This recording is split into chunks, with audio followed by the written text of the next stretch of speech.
Guys, आज workshop calculation in science में अध्याय 7 यांत्रिक शक्ति प्रेषण पढ़ेंगे। तो यांत्रिक शक्ति प्रेषण क्या होता है, शक्ति क्या होती है? तो शक्ति एक प्रकार की ऊर्जा है। ऊर्जा की डिफिनेशन है कि ऊर्जा न तो उत्पन्न की जा सकती है और न ही नष्ट की जा सकती है, बल्कि इसे एक रूप से दूसरे रूप में बदला जा सकता है, ऊर्जा कहलाती है। शक्ति प्रेषण का मतलब क्या होता है? तो शक्ति प्रेषण का मतलब यह होता है कि शक्ति को दूसरी जगह पे प्रदान करना है। एक यहाँ से शक्ति को दूसरी जगह पे क्या करना, देना, प्रदान करना। तो शक्ति प्रेषण देखते हैं क्या होता है कि शक्ति प्रेषण, शक्ति प्रेषण, इसका डिफिनेशन देखते हैं। तो शक्ति को एक स्थान से दूसरे स्थान या एक शाफ्ट से दूसरे शाफ्ट तक पहुंचाने की क्रिया को शक्ति प्रेषण कहते हैं। शक्ति को एक स्थान से दूसरे स्थान या एक शाफ्ट से दूसरे शाफ्ट तक पहुंचाने की क्रिया शक्ति प्रेषण कहलाती है। यह कार्य, अब शक्ति को पहुंचाएंगे कैसे? तो यह कार्य पुली बेल्ट की सहायता से या गियर चेन की सहायता से या पुली चेन ड्राइव की सहायता से हम यह शक्ति प्रेषण का कार्य करते हैं। तो अब देखिए, पुली की एक बात हो रही थी। तो हमेशा जो है एक छोटी पुली होती है, एक बड़ी पुली होती है।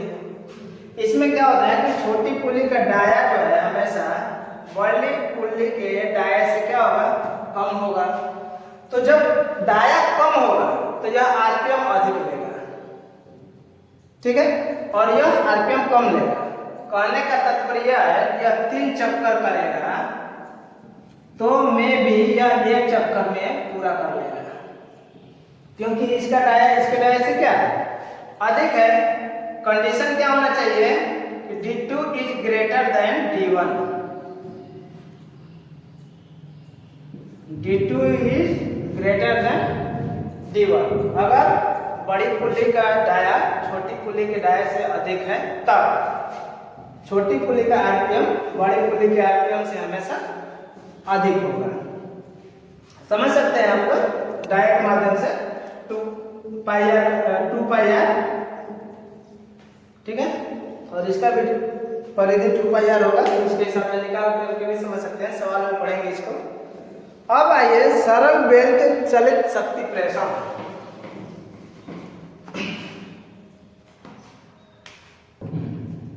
तो सरल बेल्ट चलित शक्ति प्रेषण क्या होता है? तो यह सरल बेल्ट यानी एक सिंपल सा बेल्ट के माध्यम से हम शक्ति का प्रेषण करते हैं एक पुली से दूसरे पुली तक, ठीक है। तो सपोज कीजिए कि यहाँ पे एक पुली लगी हुई है और यहाँ पे एक पुली लगी हुई है और इस पे एक बेल्ट लगा हुआ है, ठीक है ना। तो इस पे जब एक बेल्ट लगा हुआ है तो इसके सहारे हम शक्ति प्रेषण करेंगे। तो इस कंडीशन में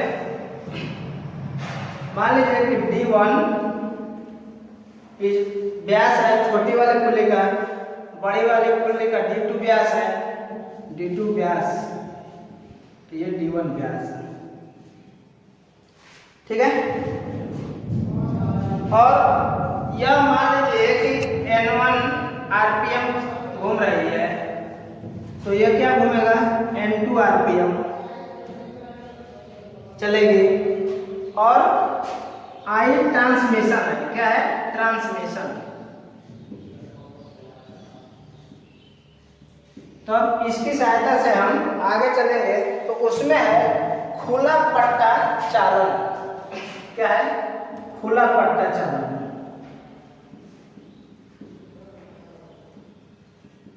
तो खुला पट्टा चालन यानी एक तरफ से जो चलेगा, जब खुला पट्टा चालन का फिगर है। अब इसमें यह हो गया आपका D1, ये हो गया D2, ये D1 और ये D2। आरपीएम हो गया N1 और इसका आरपीएम हो जाएगा N2, ठीक है। तो इस कंडीशन में इस प्रकार के पट्टे चालन में एक चालक और एक चलित होता है। इस प्रकार के पट्टे में एक चालक होता है और एक चलित होता है। तो एक चालक तथा एक चलित पुल्ली पर पट्टा बाहर से लिपटा रहता है और दोनों पुल्लियों के घुमाव की दिशा एक ही होती है। अगर यह इस दिशा में घूम रहा है तो ये भी इसी दिशा में घूमेगा। घुमाव की दिशा एक ही रहती है। एक चलित होता है और एक चालक होता है। तो ये चालक है, ये चलित है, क्योंकि इसके माध्यम से ये चलेगा। तो जो चलेगा वो चलित, जो चलाएगा वो चालक। अब इसी में आता है एक क्रॉस पट्टा चालन। तो क्रॉस पट्टा चालन क्या होता है? क्रॉस पट्टा चालन, पट्टा चालन।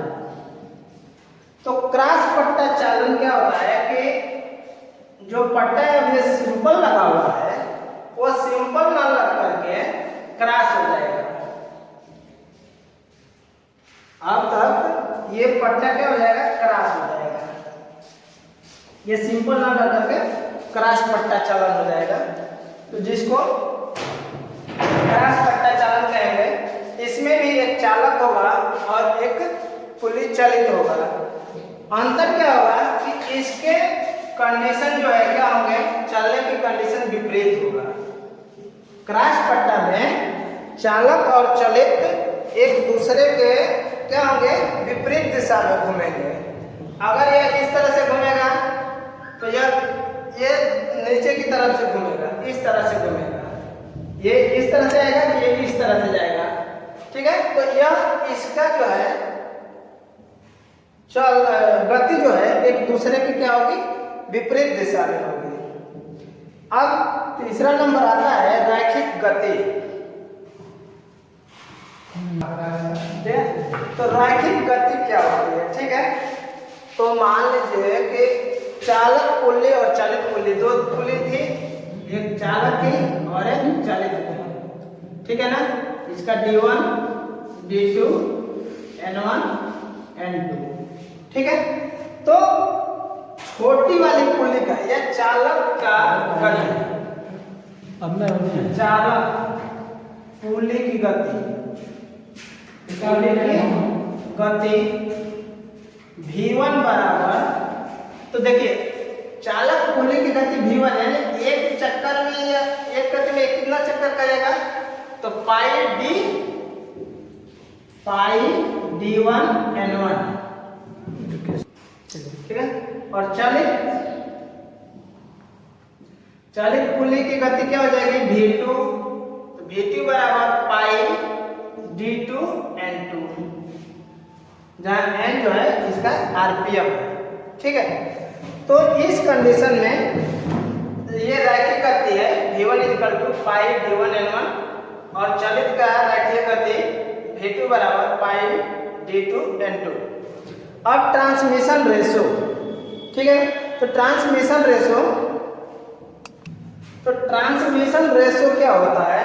तो ट्रांसमिशन रेशो में बेल्ट की स्पीड एक ही होगी, क्योंकि जो बेल्ट इस पे चलेगा वो तो एक ही स्पीड से चलेगा, अलग अलग तो चलेगा नहीं।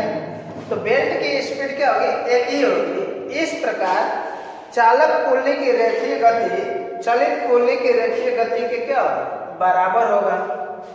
तो चालक पुल्ली की रेखीय गति V1 = चलित पुल्ली की रेखीय गति V2। ये आपस में दोनों क्या होंगे? बराबर होंगे, यानी कि पाई D1 N1 बराबर पाई D2 N2, दोनों आपस में बराबर होंगे। तो ट्रांसमिशन रेशो I बराबर क्या हो जाएगा? अगर ये बराबर करते हैं तो D1 बटा में D2 बराबर N1 बटा में N2, N1 बटा में कोई एक उल्टा हो जाएगा, ये N2 बटा में N1 हो जाएगा। या इसको लिख सकते हैं N1 बटा में N2 बराबर D2 बटा में D1। ठीक है, कोई सी एक को उल्टा हम लिख सकते हैं। तो इस तरह से I बराबर अगर इतना मान लिया जाए कि ट्रांसमिशन रेशो I बराबर ये है, तो इस कंडीशन में हम इसको बटा में करके और लिख सकते हैं। देखिए इसमें एक सवाल है, यह चालक पुली है, ये चलित पुली है, ठीक है ना। तो चालक पुली D1 यानी कि व्यास जो है 100 mm, व्यास 100 mm, और इसका RPM 1200 यानी N1 बराबर 1200 RPM। इसका कोई मतलब नहीं होता है, रोटेशन पर मिनट होता है ये, RPM का फुल फॉर्म होता है रोटेशन पर मिनट, यानी 1 मिनट में वो कितना चक्कर लगा रहा है। दूसरी चीज है, इसका D2 बराबर ज्ञात करना है और N2 बराबर दिया हुआ है 300 RPM, 300 RPM। तो आप क्या करेंगे कि ट्रांसमिशन रेशो के माध्यम से सूत्र होता है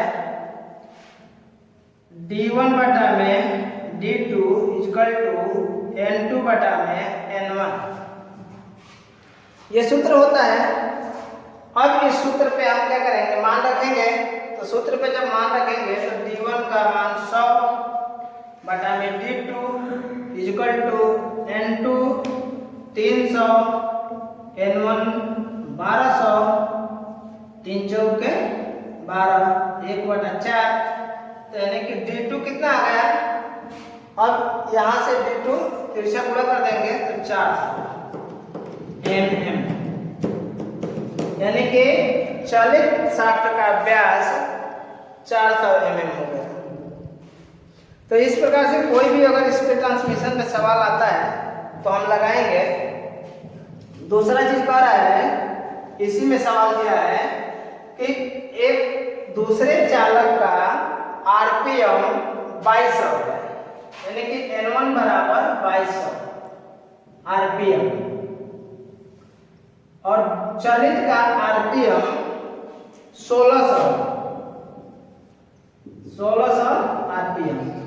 तो ट्रांसमिशन रेशो बराबर क्या होगा, तो ट्रांसमिशन रेशो I बराबर N2 बटा में N1, N2 बटा में N1, सॉरी N1 बटा में N2, ये हमेशा N1 बटा में N2 होगा ट्रांसमिशन रेशो I बराबर। तो N1 का मान हो जाएगा 2200 और बटा में N2 का मान हो जाएगा 1600, कटा दीजिए, 2 से 11, 2 से 8, यानी 11 बटा में 8, ठीक है ना। तो 11 बटा में 8, अब इसको कन्वर्ट कर सकते हैं आप दशमलव में। तो 8 है 8, 8 3 11 3, पॉइंट बढ़ा के 0 30, 8 चौके 32, 8 3 के 24, 36 60 हो गया, 8 7 56, 4 8 5 40, 1.375। तो इस प्रकार से इसमें का अगर कोई भी सवाल देता है तो हम इस तरह से लगा देंगे। सूत्र हमेशा बस ट्रांसमिशन रेशो बराबर याद रखे रहेंगे कि ट्रांसमिशन रेशो बराबर सूत्र होता है N1 बटा में N2 बराबर D2 बटा में D1। ट्रांसमिशन रेशो I बराबर N1 बटा में N2 बराबर D2 बटा में D1। इस चीज का हमेशा ये सूत्र है ट्रांसमिशन रेशो बराबर, इसको याद रखेंगे। थैंक्स।